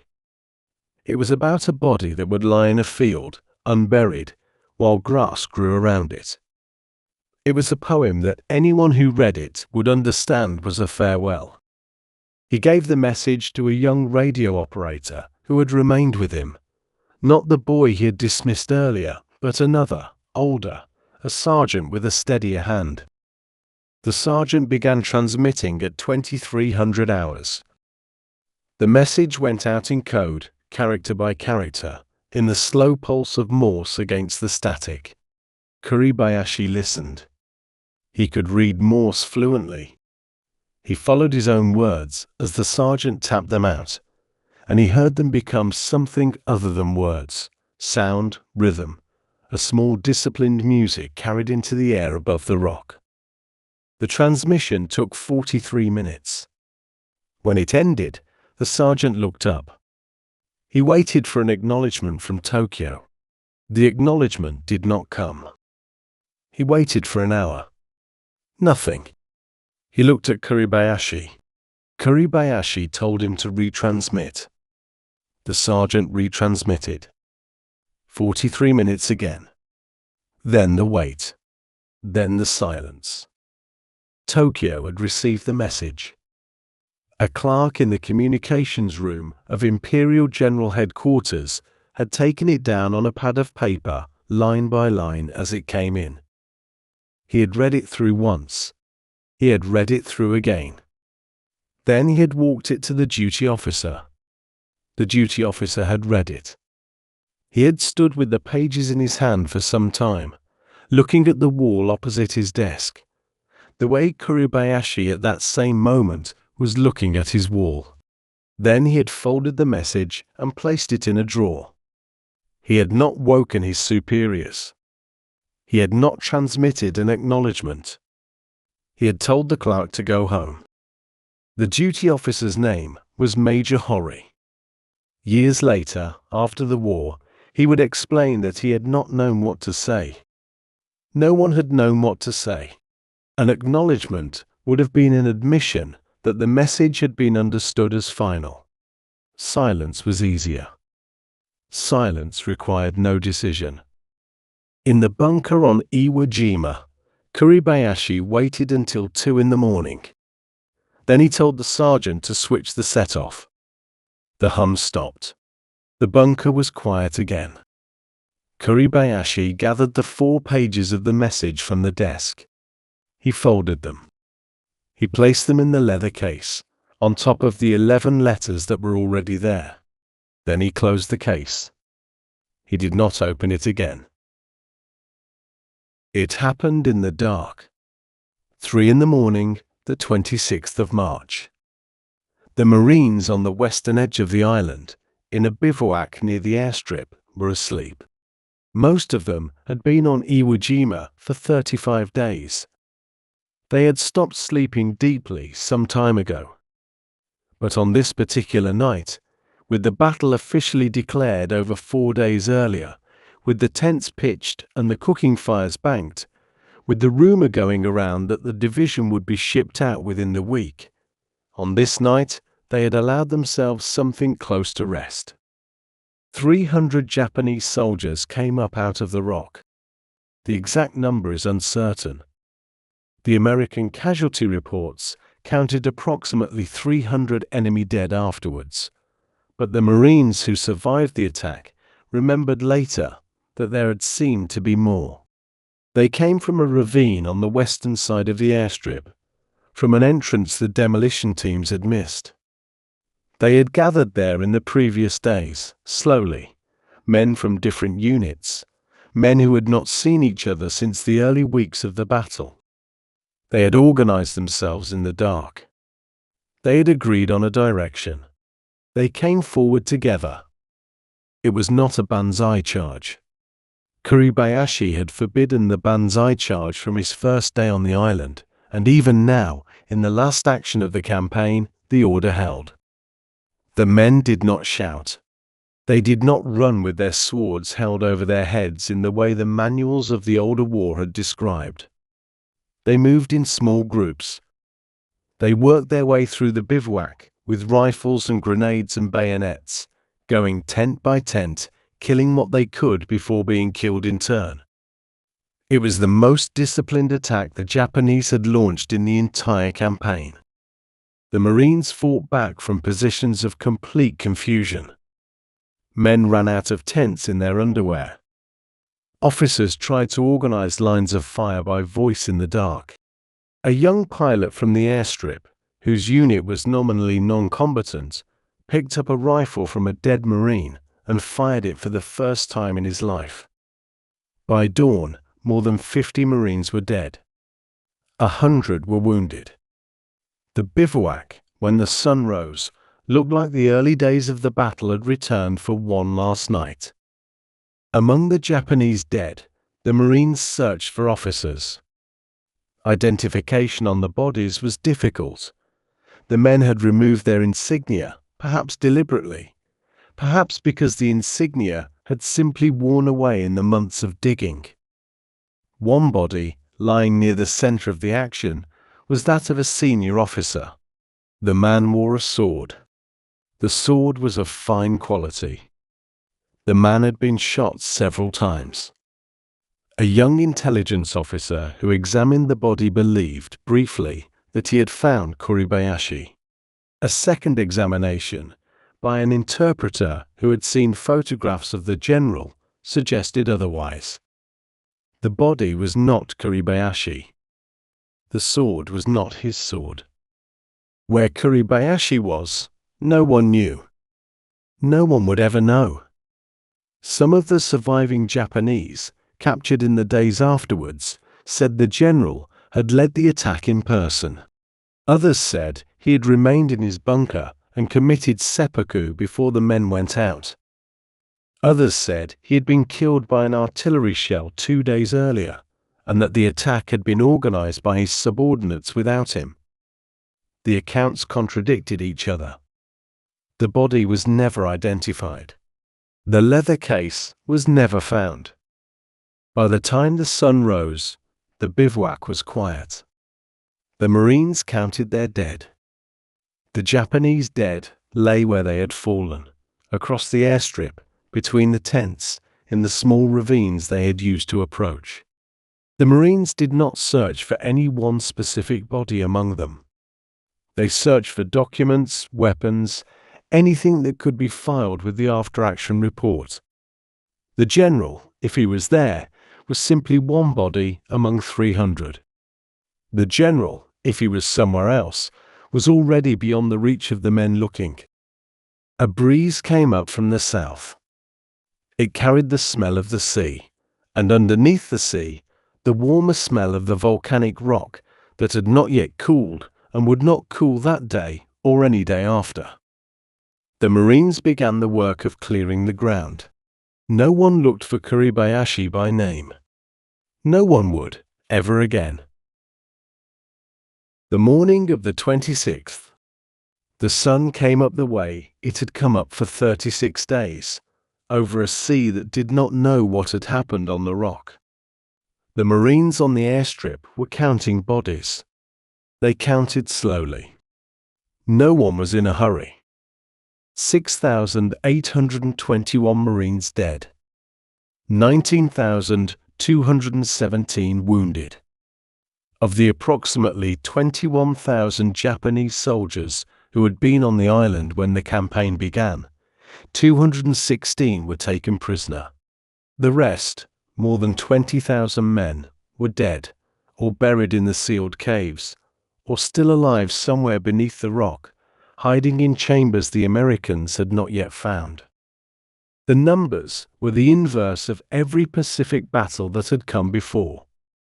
On every other island, on Tarō, on Saipan, on Peleliu, the American casualties had been lower than the Japanese. On Iwo Jima, for the first time, the attacking force had taken more casualties than the defenders. The Marines who counted the numbers in the days afterwards did not know what to make of this. Some of them did not believe it at first. The reports were checked and rechecked, and the numbers held. The numbers held for the rest of the war. The numbers hold today. By midday, the airstrip was being cleared for use. The first B-29 to land on Iwo Jima, a damaged bomber returning from a raid on Tokyo, had touched down 19 days earlier, while the battle was still being fought, and had taken off again with its crew alive. By the end of the war, more than 2,000 B-29s would make emergency landings on the island that had cost 27,000 American casualties to take. The strategic argument for the campaign, that the airstrip would save more lives than the battle had cost, would be debated by historians for decades afterwards. The men who had fought on the island did not in general participate in the debate. They had nothing to add. Hayes was on the western beach, waiting to board a transport. He had his pack between his feet. He was wearing a clean uniform that had been issued to him that morning. The uniform did not feel like his.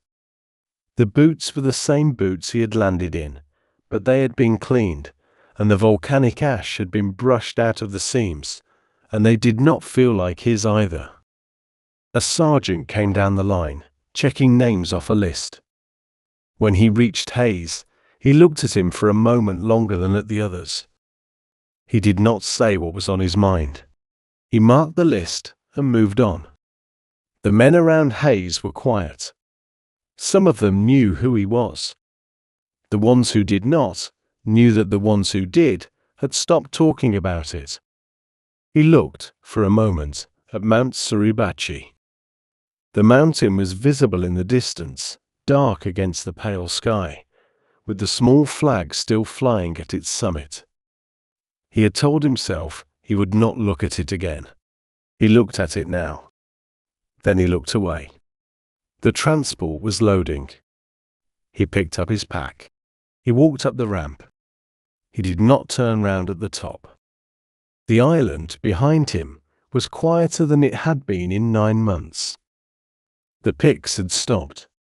The radios had stopped. The boots above the rock had stopped. The voices below the rock had, in most places, stopped. Wind moved across the volcanic ash. A few Marines walked between tents. A bulldozer worked at the southern end of the airstrip. But beneath all of it, in the deep silence under the rock, something else had ended. Whatever had been alive inside the island, whatever had been singing, whatever had been listening, whatever had been counting boots, was now not. The transport lifted at 1400 hours. Hayes did not look out of the window. He sat with his hands folded in his lap and his eyes closed. Somewhere beneath him, as the plane crossed the coast, the rock continued to be warm. It did not need him to know. The first city was Washington. They flew him in from San Francisco at the end of April, and a car met him at the airport, and a man in a grey suit shook his hand and called him a hero. Hayes did not know what to say to the man. He said thank you. The man patted him on the shoulder and walked him toward another car. There were 3 of them now. The 3 survivors of the photograph: Hayes, John Bradley, René Gagnon. They had been pulled from their units and reassembled in San Francisco for briefings, given new uniforms, given speeches to memorize. The speeches were not long.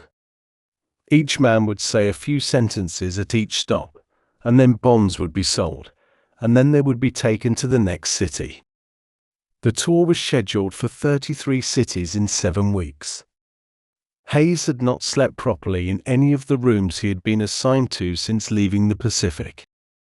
In Washington, on the steps of the Capitol, 20,000 people came to see the 3 men stand with the new president, Truman, who had taken office 2 weeks earlier, after Roosevelt's death. Truman shook Hayes' hand.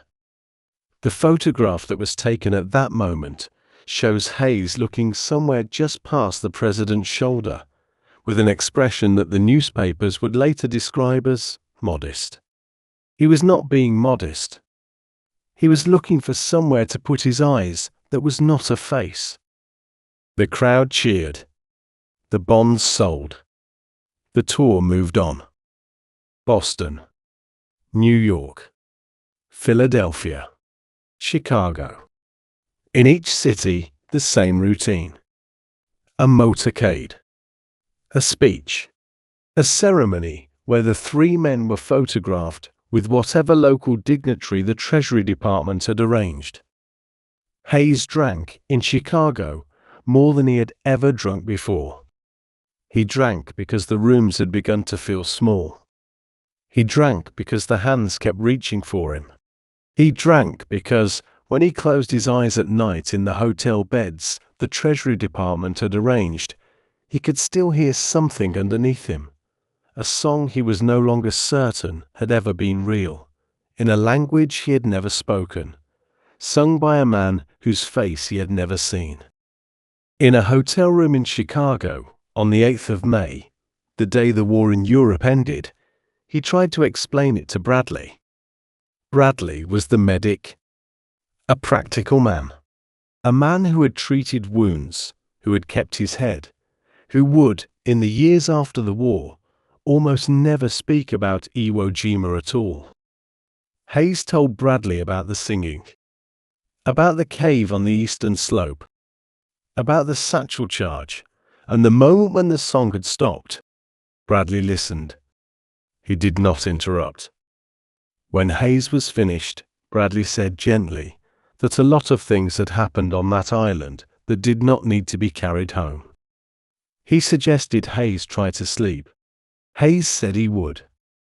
He did not. The tour continued.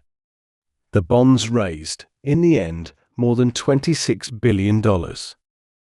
The figure was unprecedented. The Treasury was pleased.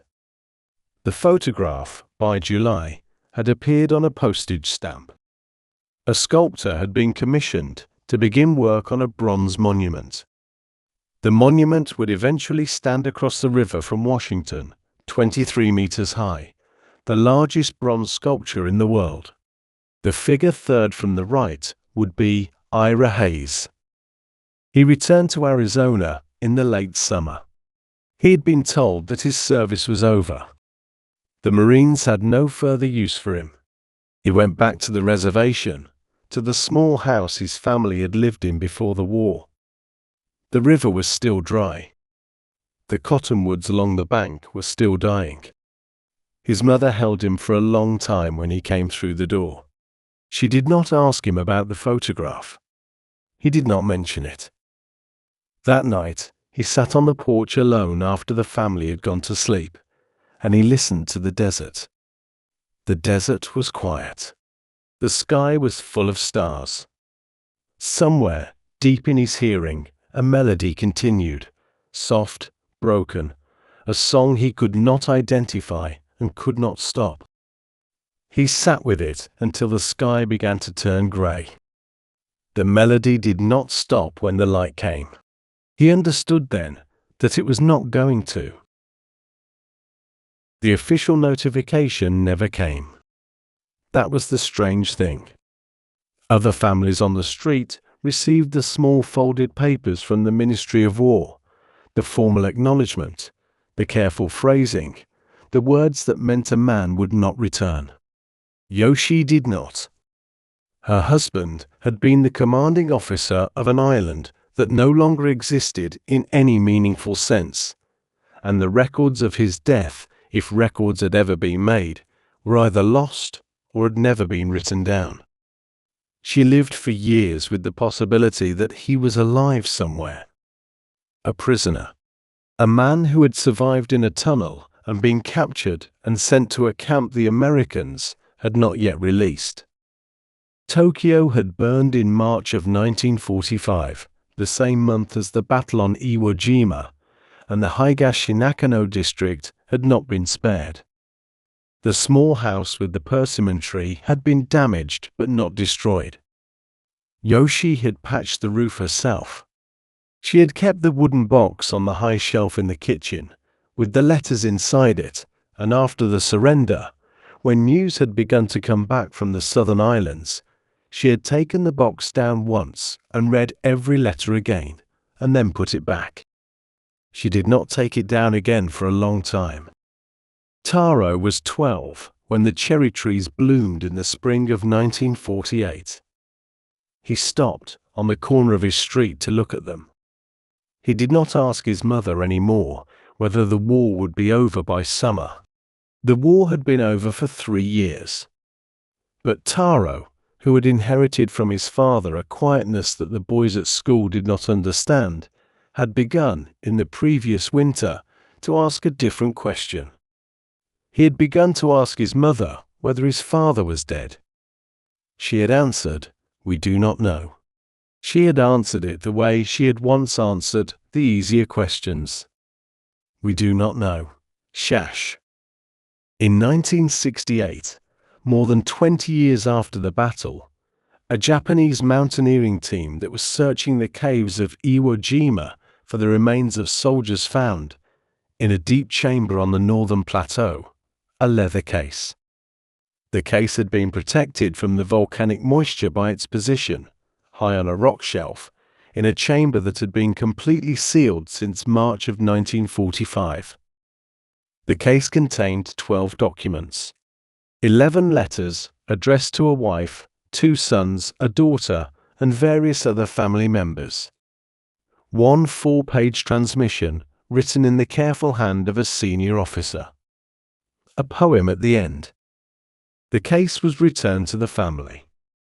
Yoshii was 64 years old. She had lived alone since her older son had married and moved out. Tarō was a grown man now, 32, working in an office in central Tokyo, with a wife and a small daughter of his own. The case was delivered to the house on a Sunday afternoon by a man from the ministry, who explained the circumstances of its discovery, and then left without staying for tea. Yoshii sat with the case on the low table in the front room. She did not open it for several hours. She made tea. She drank it. She made more tea.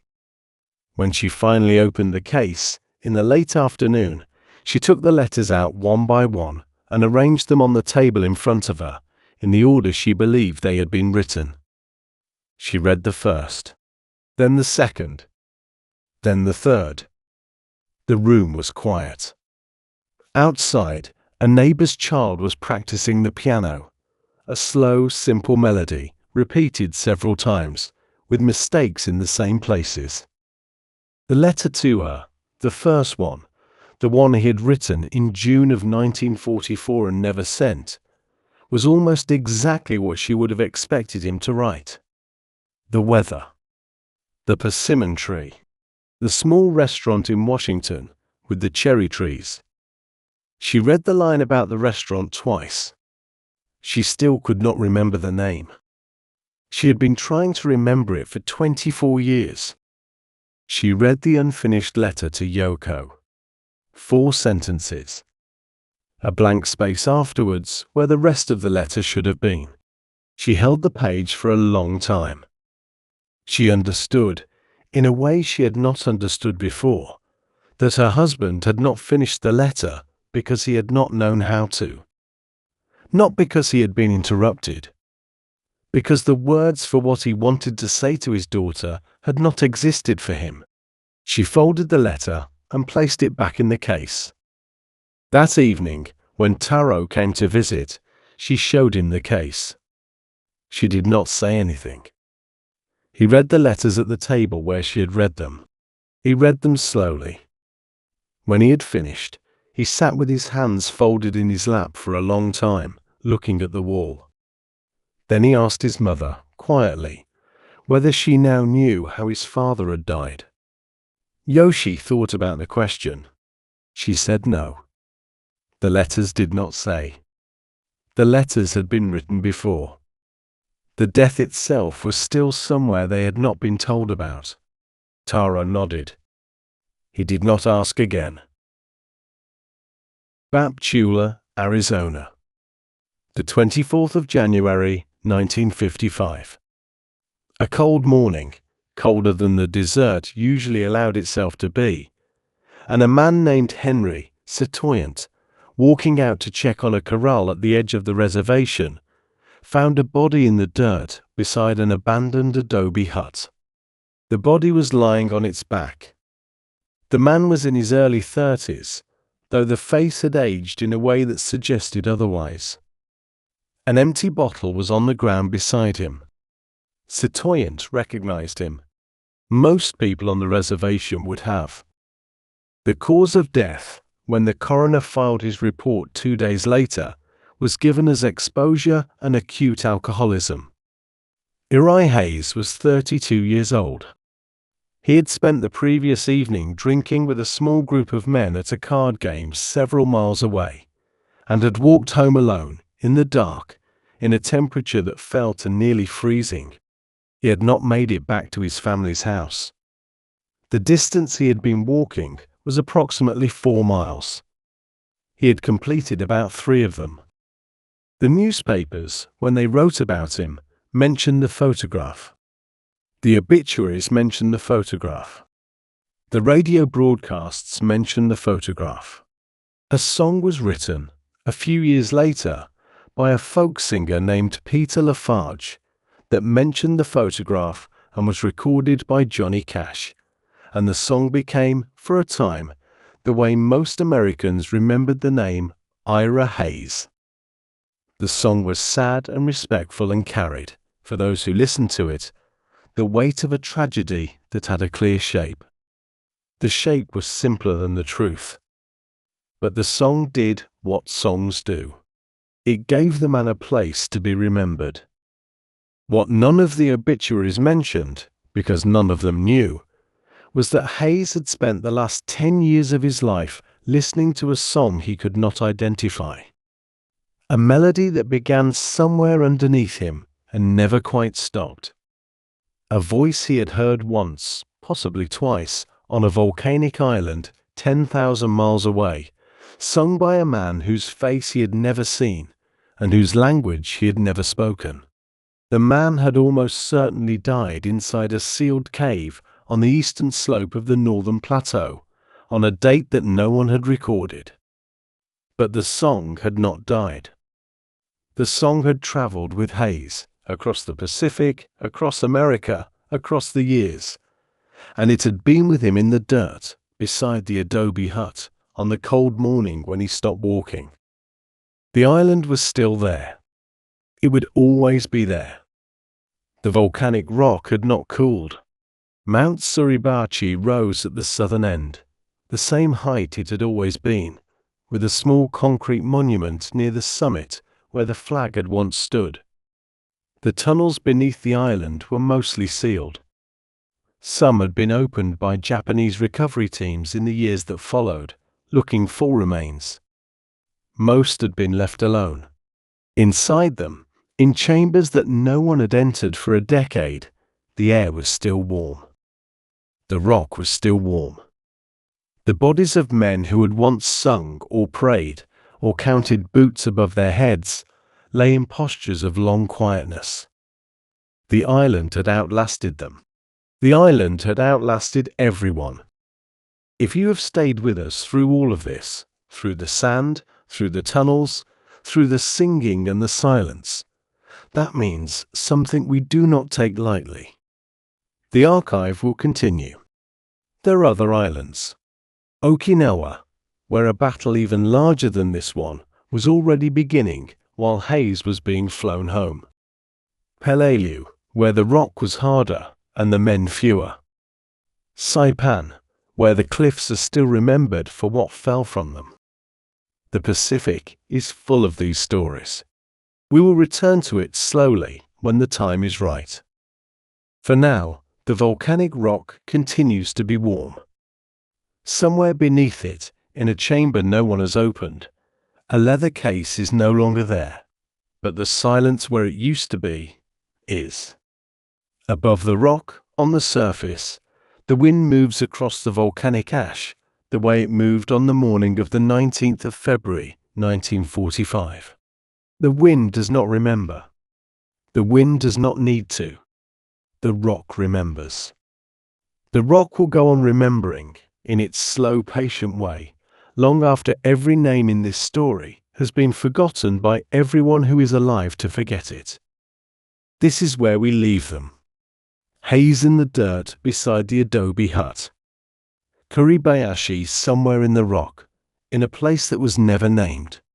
Yoshii in a small house in Tokyo, with 11 letters in a wooden box on a high shelf. Tarō, no longer a boy, looking at the cherry trees in his own garden, with a daughter who never knew her grandfather. The island, warm, patient, indifferent. All of them in their places. All of them where the story leaves them. Thank you for listening. History told, with space to breathe.